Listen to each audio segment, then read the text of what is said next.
ከቁጥር 1 ጀምሮ የእግዚአብሔር ቃል ሲናገር እውነተኛ የወይን ግንድ እኔ ነኝ ይላል። ገበሬውም አባቴ ነው።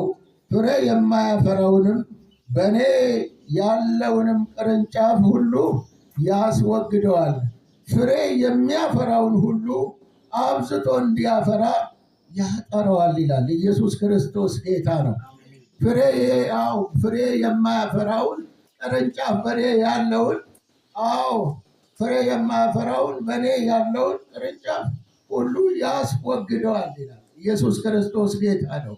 ምክንያቱም እዚህ ስፍራ ስንገኝ እኛ ወደ ኢየሱስ ስንመጣ ኢየሱስ ከኛ የሚፈልገው እንድናፈራ ነው። ህይወታችን ፍሬያማ እንዲሆን ነው።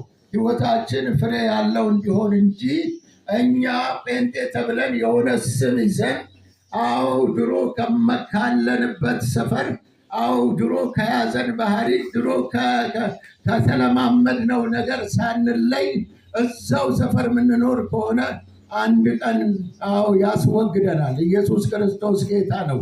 ከዚህ እግዚአብሔር ይጠብቀን። ምክንያቱም ፍሬ የሚያፈራው በእኔ ያለውን ቅርንጫፍ ሁሉ ያስወግደዋል ይልና ፍሬ የሚያፈራው ሁሉ አብዝቶ እንዲያፈራ ያጠራዋል ይላል። ኢየሱስ ክርስቶስ ጌታ ነው። ዛሬ ይሄ ፍሬ ያግኛችሁ በኢየሱስ ስም። ዛሬ ፍሬ የምታፈሩ ሁኑ በኢየሱስ ስም። መካንነት ከእናንተ ላይ ይመታ በኢየሱስ ክርስቶስ። መካንነት ከእናንተ ላይ የተመታ ይሆን። አረ መካንነት የተመታ ይሆን በኢየሱስ። መካንነት የተመታ ይሆን።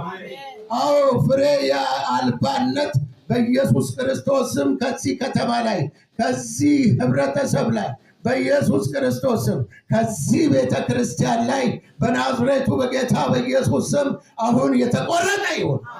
ዲና ሳካታባንያ እኛ ፍሬ ልናፈራ ነው የተጠራ ነውና ፍሬውም እንድናፈራ ነው እግዚአብሔር የጠራንና ማናፈራ ከሆነ ዝም ብለን የምንቀመጥ ከሆነ ለሌላ ተጽዕኖ እንጋለጣለን።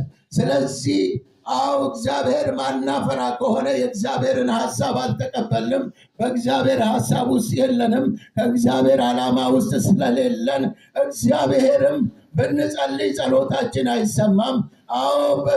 እግዚአብሔርን በፈለግነውም ጊዜ እሱ ሊገኝልን አይችልም። ስለዚህ እሱ በሱ ቃል የለንም፣ ከሱ ጋር አልተባበርንም፣ እሱን አልሰማነውን፣ እሱ በሱ ትእዛዝ ውስጥ አልተመላለስንምና እሱ የት ነው ያለው? ፍሬ ወደሚያፈራው ወደዛ ነው።